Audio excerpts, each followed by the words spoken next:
साथी जय भीम। और आज का जो लाइव उसका विशेष उद्देश्य है उत्तर प्रदेश में होने वाले चुनाव से पहले जन जागृति जत्थे को रवाना करने के लिए उत्तर प्रदेश में सामाजिक परिवर्तन, आर्थिक मुक्ति के आंदोलन को धार देने के लिए टुकड़ों में बटे शोषित वंचित समाज को एकजुट करने के लिए और भारतीय जनता पार्टी की उत्तर प्रदेश से विदाई सुनिश्चित करने के लिए जो साइकिल यात्रा उत्तर प्रदेश में शुरू होगी, जो 1 जुलाई से और 20 जुलाई तक ब्लॉक स्तर पे, उसके लिए एक पंपलेट बनवाया गया। जल्द वो पंपलेट आपके पास पहुंच जाएगा। मैं कुछ इशूज जो है वो तो आपके सामने अभी भी रख दूंगा। 1 जुलाई से वो सभी उत्तर प्रदेश के कार्यकर्ता ध्यान दें, सभी पदाधिकारी उत्तर प्रत्येक गांव तक वो साइकिल यात्रा जाएगी। हर ब्लॉक पे साइकिल यात्रा जिला मुख्यालय शुरू होकर और सभी ब्लॉकों में जाएगी और हर घर पे जाएगी। वंचित वर्ग के लोगों को उनकी वोट की वैल्यू का एहसास कराएगी। साइकिल यात्रा पे 2 झंडे, एक भीम आर्मी और एक आजाद समाज पार्टी के झंडे जो हैं कार्यकर्ता लगाएं। वो साइकिल यात्रा जाति तोड़ो समाज जोड़ो, बहुजन समाज बनाओ, इस नारे के साथ। और उत्तर प्रदेश में 4.5 साल बेहाल जो हुआ, जो मैनिफेस्टो सरकार लाई थी जिसमें से कुछ भी पूरा नहीं हुआ, जो वादे किए गए थे वो खोखले वादे, उनका सच आम जनता को बताने के लिए मैं उन सभी परिवारों को भी नमन करता हूं जो कोरोना काल में पीड़ित हुए हैं, जिनके परिवार से कोई ना कोई चला गया। यहां प्रधानमंत्री के लिए सेंट्रल विस्टा प्रोग्राम चल सकता है, लेकिन प्रधानमंत्री उन परिवारों को जिनके कमाने वाले लोग चले गए हैं 4 लाख रुपए की सहायता नहीं दे सकते हैं। तो मैं उस पर भी आऊंगा, लेकिन अभी मेन इशू पे रहते हैं। मेन इशू ये है कि जो परेशानियां हुई है और जिस तरह से हकमारी हुई है, जैसे एजुकेशन का बजट कम हुआ है, जैसे हायर एजुकेशन में स्कॉलरशिप खत्म हुई है, जैसे सरकारी डिपार्टमेंट खत्म किए जा रहे हैं, आरक्षण की धज्जियां उड़ाई जा रही है आउटसोर्सिंग के नाम पे, जैसे जिन वैकेंसियों में आरक्षण मिलना चाहिए था उसमें जैसे 69,000 शिक्षकों का मामला है, उनमें हकमारी हुई SC ST OBC के बच्चों के साथ। जैसे हमारा सबसे महत्वपूर्ण मामला जातिगत जनगणना, OBC की भी और SC ST की भी, कि उनकी संख्या पता लगे। और सरकार तभी तो उनके लिए कोई बजट बनाएगी जब उनकी आबादी की जानकारी नहीं होगी, तो सरकार उनके लिए बजट कैसे बनाएगी। 2014 की जनगणना के हिसाब से लगभग 30% SC ST की आबादी उत्तर प्रदेश के अंदर, और जो छल हुआ है पहले 52% OBC को, 27% आरक्षण। तो मैं काशीराम साहब के सिद्धांतों को आगे बढ़ाते हुए इस साइकिल यात्रा में गांव गांव में भाईचारा स्थापित करने के लिए ये जातिगत जनगणना हो, और इस जातिगत जनगणना से संख्या का पता लगे, सोए हुए OBC समाज को पता लगे कि उसकी संख्या कितनी है और उसके हिस्से में आया क्या है, कितने यूनिवर्सिटियों के चांसलर उनके हैं, कितने हाई कोर्ट सुप्रीम कोर्ट के जज उनके हैं, कितने IEB ED CBI income tax ED के जो अधिकारी हैं, कितने सरकारी नौकरियों में उनकी वैकेंसी, कितने प्रोफेसर उनके, असिस्टेंट प्रोफेसर उनके, शेड्यूल कास्ट बैकवर्ड के लोगों को, शेड्यूल ट्राइब के लोगों को पता लगे, आदिवासियों को पता लगे, जानकारी मिले। तो उन्हीं नारों के साथ जो नारे तैयार किए गए वो पंपलेट में हैं, आप तक पहुंच जाएंगे।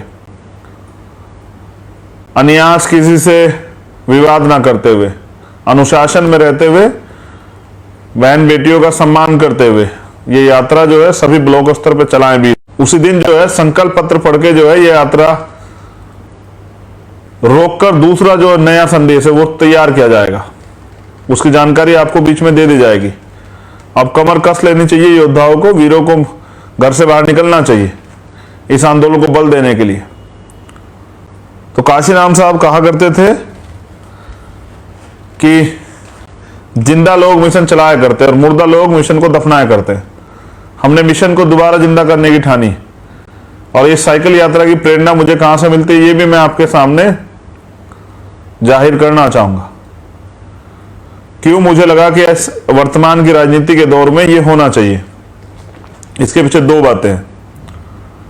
पहली बात तो ये कि मैं मान्यवर काशीराम साहब को पढ़ रहा था, उनके जीवन को जब पढ़ रहा था तो मुझे जानकारी मिली कि एक बार वो एक सभा में जा रहे थे, तो तमाम नेता जो हैं वो गाड़ियों से आ रहे थे, लेकिन एक कार्यकर्ता एक पुरानी साइकिल से खुद पीछे अपनी बीवी को बिठाया और आगे 2 साल की बच्ची को लेके मीलों साइकिल चला के अपने नेता को सुनने के लिए आया। काशीराम साहब ने उनकी तारीफ करते हुए कहा कि इस व्यक्ति को ना नेता बनना है, ना विधायक एमपी बनना है, ना ही इसे किसी की गाड़ियों की जरूरत, ना ही इसे किसी के सहारे की जरूरत है, ये मिशन मूवमेंट का सच्चा सिपाही। तो इस लोकतंत्र में मैं महसूस करता हूं कि गरीब तो राजनीति में आ ही नहीं सकते, वो तो कुछ कर ही नहीं सकते। मैं इस वास्तविक राजनीति को, जिसके लिए बाबा साहब अम्बेडकर ने लोकतंत्र का निर्माण किया था कि 1 वोट 1 वैल्यू, कि प्रत्येक व्यक्ति राजनीति में हिस्सेदारी करके अपने लोगों का भला कर सके, जो गरीब है वो भी नेता बन सके, वो भी आगे निकल के अपने लोगों की मदद कर सके। ऐसे लोगों को मौका कैसे मिलेगा जब सब लोग, जैसे मैंने कल के इंटरव्यू में बताया था कि 11,000 करोड़ रुपए भारतीय जनता पार्टी ने विज्ञापन पे खर्च कर दिए, और सभी दल करते हैं, मीडिया से लेकर सब जगह विज्ञापन पे खर्च, बड़े बड़े बैनर लगाते हैं। हमारे लोग भी कुछ सक्षम लोग हैं वो लगा रहे हैं, लेकिन मैं ये महसूस करता हूं कि इस विज्ञापन के खर्चे में तो एक प्रदेश का बजट बन जाता। तो मैं समझता हूं कि जब इतना पैसा आदमी राजनीति में खर्च करेगा तो फिर वो गरीबों की बात नहीं करेगा। तो काशीराम साहब ने कहा अपने साथियों को कि ये जो साइकिल से व्यक्ति आया है, ये सच्चा और ईमानदार व्यक्ति है, ये मिशन मूवमेंट का के लिए प्रति ईमानदारी से काम करता निष्ठावान है। और ऐसे ही लोग जो है ना बिकने वाले लोग होते हैं। ऐसे लोग जो हैं, जैसे मान्यवर काशीराम साहब कहते थे कि ना तो हमें बाबा साहब के मिशन को खाना है ना पीना है, हमें तो इसको पढ़ना और पढ़ाना है। तो ऐसे ही लोग जो हैं दूसरे लोगों के लिए आदर्श बनते हैं। इनको गाड़ी वालों को कोई नहीं देखता, इस साइकिल वालों को सब लोग देखेंगे। तो इसलिए मैं ये समझता हूं कि कोई भी बड़ा काम एक जिंदगी में पूरा नहीं हो सकता, ये मान्यवर काशीराम साहब कहते थे। इसलिए आने वाली पीढ़ियों को तैयार करना जो है पड़ता है, ये काशीराम साहब कहते थे। तो मैं भी साइकिल यात्रा के माध्यम से उन गरीब लोगों में, उन नौजवानों में, जो भीम आर्मी, आजाद समाज पार्टी कार्यकर्ता हैं, जो भूखे पैसे रह के आंदोलन चला रहे हैं, जो अपनी मेहनत की कमाई से इस आंदोलन को मजबूत कर रहे हैं, मैं चाहता हूं कि देखो, हर पार्टी में कार्यकर्ताओं को सम्मान होता है, आजाद समाज पार्टी, भीम आर्मी में भी होता है, लेकिन मैं अपने गरीब कार्यकर्ताओं को ये कहना चाहता हूं कि वो अमीर कार्यकर्ताओं से अपने आप को कमजोर ना समझे। हर गरीब कार्यकर्ता भी उतना ही जिम्मेदार है, उतनी ही उसका सम्मान है जितना एक अमीर कार्यकर्ता का। हाँ, अमीर कार्यकर्ता भी आगे काम करना चाहता है तो उसके लिए भी रास्ते खुले हैं, लेकिन ये गरीबों के लिए राजनीतिक दल बनाया कि जिससे गरीब राजनीति करके और अपने समाज का भला कर सकें। ये पैसे वाले लोग अगर गरीबों के इतने हितैषी होते तो कोई गरीब नहीं होता। तो काशीराम साहब ने कहा कि ये साइकिल जो है ना, ये सस्ता साधन है, बिल्कुल सस्ता साधन प्रचार प्रसार के लिए, अपनी बात को कहने के लिए आसानी से। मैं समझता हूं कि परेशानियां तो होंगी, लेकिन जिसका समाज इतना परेशान हो, पीड़ित हो, उसके लिए ये परेशानियां कुछ नहीं। 2 पैर और 2 टायर के माध्यम से जो लोग आज काशीराम साहब को कहते हैं कि हम काशीराम साहब की मूवमेंट चला रहे हैं, अच्छी बात है, आप चला रहे हैं। काशीराम साहब ने तो सिद्धांत दिए थे, विचारधारा दी थी, गरीबों के लिए जब उनके नेतृत्व में पहली सरकार बनी तो उनके कई मंत्रियों के पैर में तो एक रंग की चप्पल भी नहीं थी। आप इतिहास पता कीजिए, वो लोग तो आज शामिल ही नहीं है, उनको तो कोई जानता ही नहीं। कई लोग तो कपड़े भी नहीं थे सही ढंग के, लेकिन फिर भी काशीराम साहब ने उनको आंदोलन में लाया। और काशीराम खुश होते थे कि मैंने एक मोची को, एक कुम्हार के बेटे को, एक जो है पाल के बेटे को, एक प्रजापति के बेटे को, एक कुशवाहा, एक कुर्मी के बेटे को, मैंने जो है एक ठेले चलाने वाले को, एक सब्जी बेचने वाले को मैंने विधानसभा में भेज दिया। और वो खुश होते थे कि जब ये एक तरफ पैसे वाले लोग बैठे होंगे और जब ये गरीब आदमी विधानसभा में जाएगा तो किस तरह का माहौल बनेगा। वो प्रैक्टिकल करते थे। तो 2 पैर और 2 टायर साइकिल से उत्तर प्रदेश के घर घर जाके बहुजन समाज के उनको ये विश्वास दिलाना है कि दोबारा से गरीबों की राजनीति शुरू करके गरीबों की भलाई की लड़ाई जो है उत्तर प्रदेश में लड़ी जाएगी। और मुझे भरोसा है कि उत्तर प्रदेश के, देश के ही स्वाभिमानी युवा, जैसे आज हम दिल्ली में थे, 700 से ज्यादा युवा साथियों ने पार्टी को ज्वाइन किया। यानी कि दिल्ली के लोगों ने भी तैयार होने के बारे में सोचा है उत्तर प्रदेश को देख के। तो पिछले 5 दिन में मैं एक दिन आगरा था, उसके बाद 2 दिन लखनऊ था, आज दिल्ली हूं। कल संभवतः प्रयास होगा तो उत्तराखंड के रुद्रपुर रहूंगा। परसों मैं 26 और 27 तारीख में महाराष्ट्र चला जाऊंगा। हर दिन एक चैलेंज है, उसको स्वीकार करके इस मिशन मूवमेंट को आगे बढ़ाना।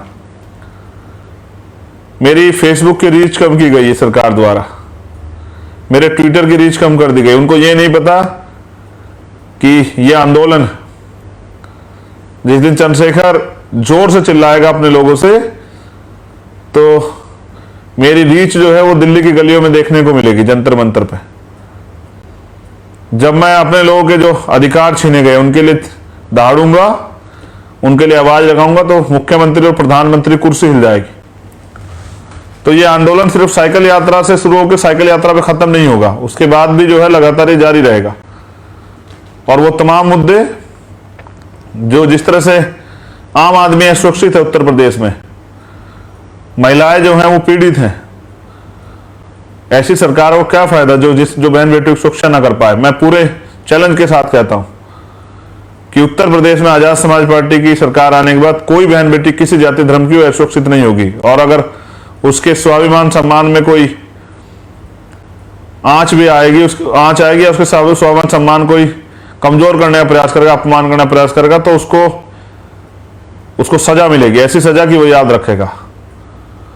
और उसके साथ साथ इतने सख्त कानून बनाए जाएंगे कि, क्योंकि कानून बनाने का अधिकार विधायिका के पास होता है, सरकार बनाती है, कि भविष्य में कोई किसी गरीब को सताने से पहले 1000 बार सोचे। हमारे अधिकारी कर्मचारियों की भी सुरक्षा का, उनके मान सम्मान का, स्वाभिमान का ध्यान रखा जाएगा। हमारे गरीब लोगों के भी अधिकारों का, जैसे काशीराम साहब कहते, तब तो नारे धूमिल हो गए, कहते जो बहुजन की बात करेगा वो दिल्ली पर राज करेगा, वोट हमारा राज तुम्हारा, नहीं चलेगा, नहीं चलेगा। जो कहते थे काशीराम साहब, कहते जो जमीन सरकारी हमारी, आज कहाँ है? आज तो कुछ नहीं, आज तो जो हमारा है वो भी सरकार छीन रही है।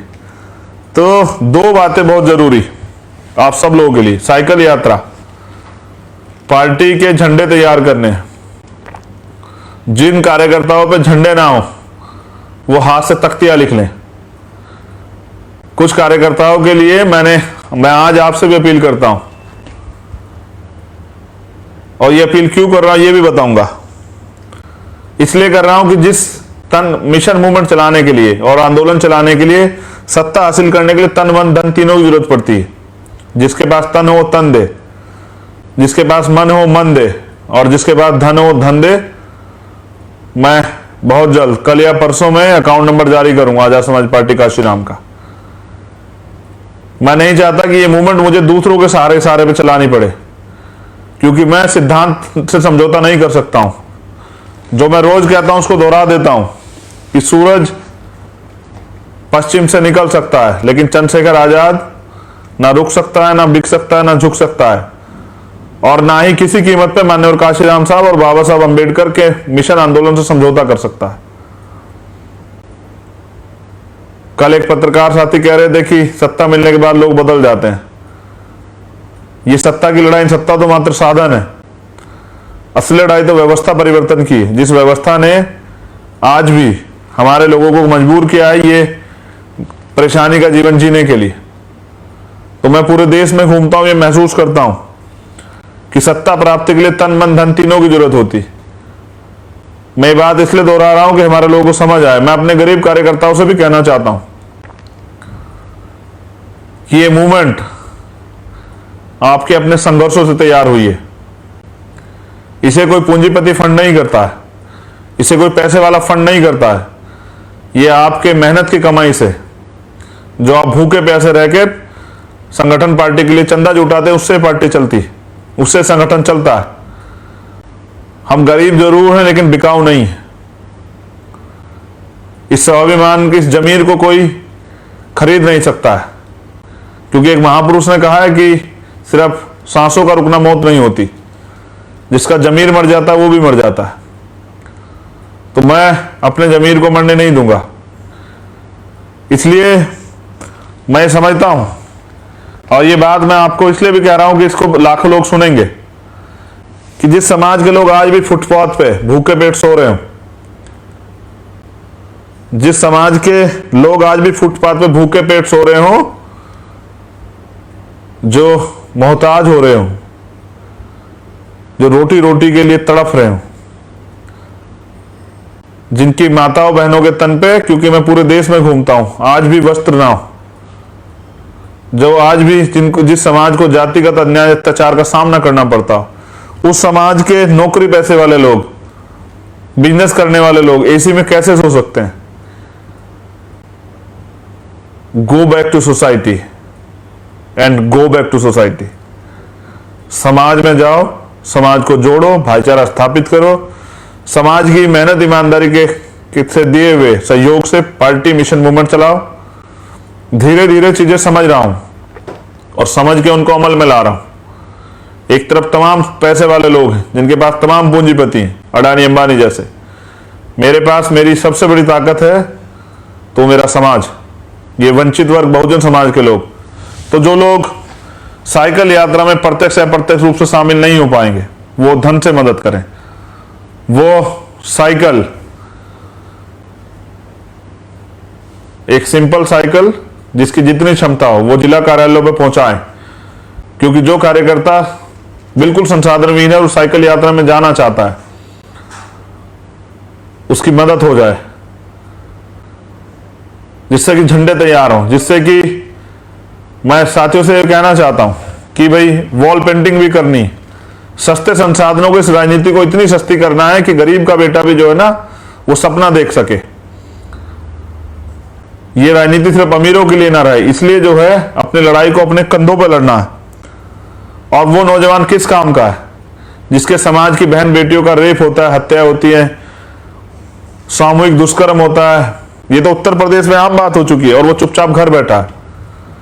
तो मैं अपने नौजवान साथियों से कहना चाहता हूं कि सरकार ने तो आपको रोजगार नहीं दिया, सरकार तो आपके तमाम अधिकार छीन रही है, लेकिन मैं आपसे कहना चाहता हूं कि निकलो बाहर मकानों से, जंग लड़ो बेईमानों से, आ जाओ मैदान में और दिखा दो कि गरीब जो है, एक खुला ऐलान कर दो कि गरीब सत्ता में काबिज होने के लिए आ रहे हैं, अमीर सतर्क हो जाएं।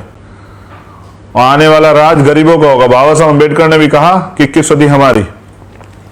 इसलिए मैं चाहता हूं कि मैं आप तमाम लोगों से अपील करता हूं कि जो भी मदद करना चाहे, जिस चीज से भी मदद करना चाहे, पैसे 10 रुपए से, 20 रुपए से, 50 रुपए, 100 रुपए से, 200 रुपए से, 500, 1000, जिसकी जितनी क्षमता हो, वो पार्टी फंड में मदद जरूर कराए। अपनी मेहनत की कमाई से, अपनी ईमानदारी के पैसे का योगदान जो है सहयोग करे आजाद समाज पार्टी को, जिससे कि आजाद समाज पार्टी इन अमीर लोगों का सामना कर सके।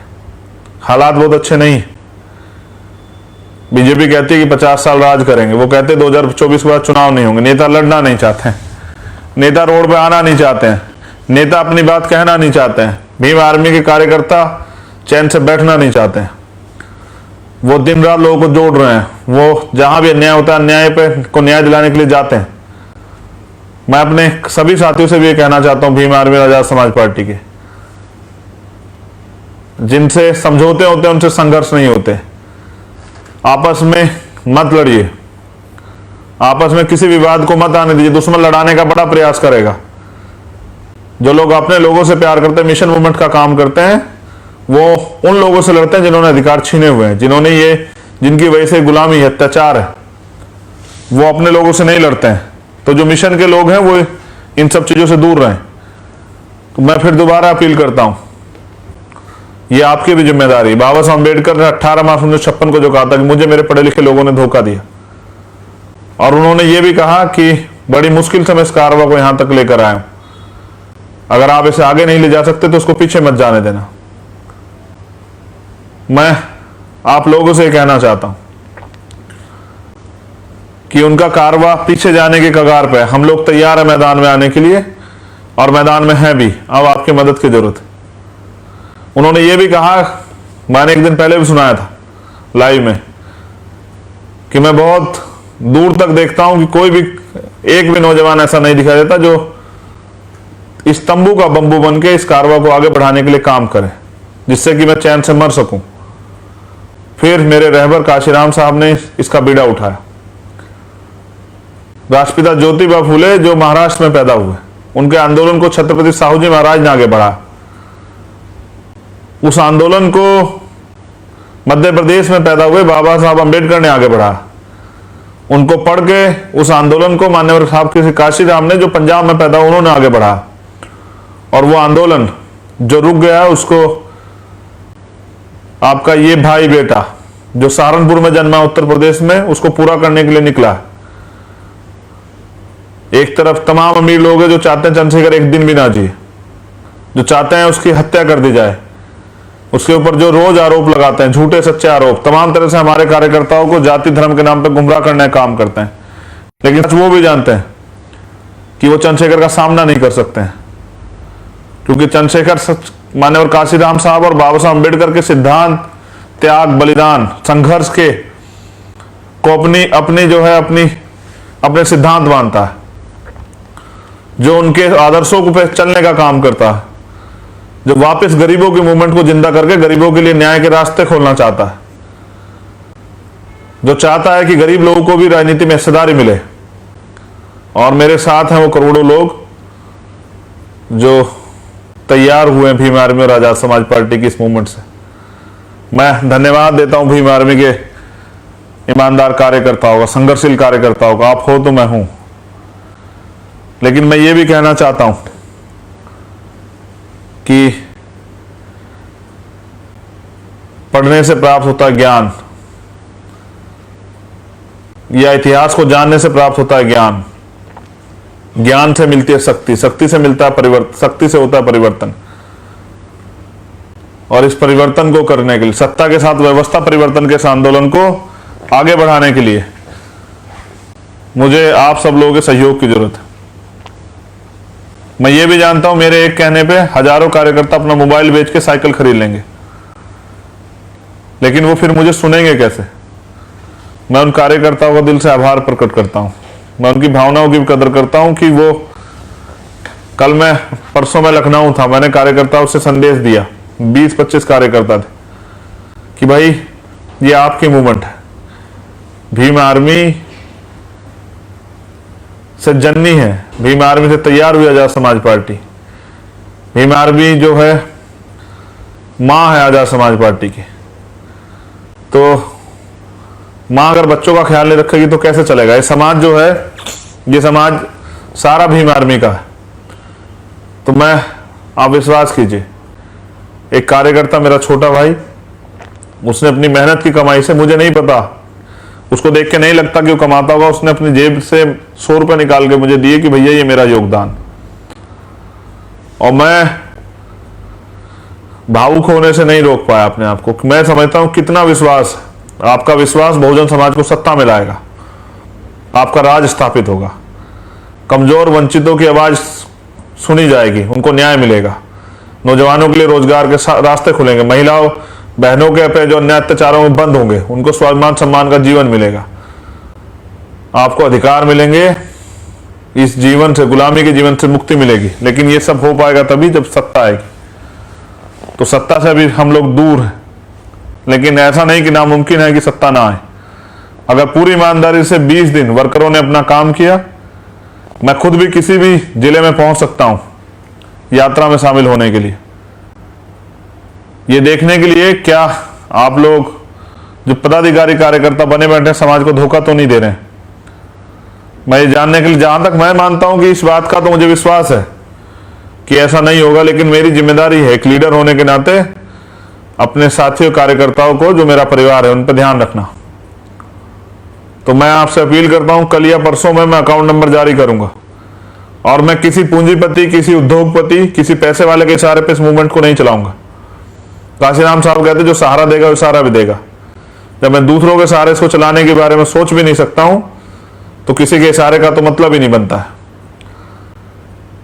मैं इसलिए आपसे अपील कर रहा हूं कि अपनी पार्टी को चलाने के लिए आर्थिक मदद करें और इसको अपनी मेहनत की कमाई से सींचे, जिससे कि इसका फल जो है समाज को मिल सके, और ये मिलेगा, ये मेरा विश्वास। तो पूरे देश के कार्यकर्ताओं से मैं ये कहूंगा कि वो उत्तर प्रदेश में आंदोलन को आगे बढ़ाने के लिए होने वाली साइकिल यात्रा की संसाधन जुटाने के लिए मदद करें। जो साइकिल से मदद कर सकता हो वो एक सामान्य साइकिल को जिला कार्यालयों पर पहुंचा दे, जिससे कि वो वर्कर जिस पे जो आंदोलन में भागीदारी करना चाहता है उसको वो साइकिल के प्रयोग से इस बात को जो है गांव-गांव तक, लोगों तक पहुंचा सके। जैसा मैंने कहा, सतर्कता रख के जो है इस आंदोलन को आगे बढ़ाना है। और मेरी बहुत बहुत मंगल कामना है। आने वाला कल आपका है। बाबा साहब अम्बेडकर ने कहा 21 सदी हमारी।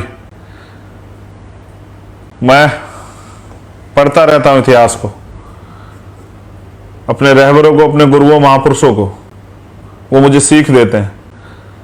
जो परेशानियां आज है वो पहले भी आई है, वहीं से मुझे बल मिलता है। मैं ये समझता हूं कि हमारे कार्यकर्ता आज इस क्षमता में है कि गाड़ियों का इंतजाम भी कर सकते हैं, मोटरसाइकिलों का इंतजाम भी कर सकते हैं, उसके लिए भी मौका मिलेगा। लेकिन मैं तो ये देखना चाहता हूं कि वो कितने कार्यकर्ता हैं जिनको मान्यवर काशीराम साहब कहते थे कि जो झंडा लगा के साइकिल पे आ रहा है मिलों से चल के, वो ना बिकने वाला मेरा लीडर, मेरा नेता, मेरा छोटा भाई, मेरा परिवार का साथी, इस मिशन मूवमेंट का, काशीराम साहब, बाबा साहब अम्बेडकर के आंदोलन का सिपाही। मैं भी एक इस सफर पार कर रहा हूं, एक सफर में हूं, आपके भरोसे, अपने समाज के भरोसे, अपनी बहनों के, अपने माताओं के आशीर्वाद के भरोसे, अपने बुजुर्गों के आशीर्वाद के भरोसे, नौजवानों के प्यार विश्वास के भरोसे। तो इस विश्वास को, जो विश्वास आपने जताया, मैं इसको टूटने नहीं दूंगा। लेकिन इस आंदोलन में बढ़ चढ़ के हिस्सेदारी लें, अपने आंदोलन को मजबूत करें। जय भीम, जय भारत, जय संविधान, जय लोकतंत्र, जय विज्ञान। आप सभी के लिए मंगल कामनाएं। तो सतर्क रहते हुए, दुश्मन लोग प्रयास करेंगे आपके आंदोलन खराब करने का। सतर्क रहते हुए अपने आंदोलन को चलाना है और कानून के नियमों का भी पालन करना है। मैं बहुत जल्द, कल या परसों में, पार्टी का अकाउंट नंबर जो है जारी करूंगा, जिससे कि आप लोग उस अकाउंट में अपनी मेहनत कमाई से मदद करके इस आंदोलन को आगे बढ़ा सकें। मेरी इस अपील के साथ कि निकलो बाहर मकानों से, जंग लड़ो बेईमानों से, और मेरी इस अपील के साथ कि संघर्षों के साए में घनघोर जवानी पलती है और इतिहास उधर झुक जाता है जिस ओर जवानी चलती है। ये नौजवान साथी, बहुजन समाज की रीढ़, जो जहां तक मैं समझता हूं कि मैंने कैडर से बहुत सारे लोगों को तैयार कर दिया है, जो पूरे देश में होने वाले बहुजनों के अत्याचार को अपने परिवार पर अत्याचार मानते हैं, और वो लोग तैयार भी हो चुके हैं इस आंदोलन को आगे बढ़ाने के लिए। आप सब लोग इसमें सहयोग करें, ऐसे ही आगे बढ़ते रहेंगे। धन्यवाद। जय भीम, जय भारत। नेशनल दस्तक की आपसे गुजारिश है कि अगर इसको बचाना चाहते हैं तो नेशनल दस्तक को सब्सक्राइब करने के लिए रेड कलर के सब्सक्राइब बटन को दबाएं, फिर बेल आइकन की घंटी दबाएं। नेशनल दस्तक को बचाने के लिए बहुत जरूरी है कि हर खबर को शेयर करें, लाइक करें, कमेंट जरूर करें।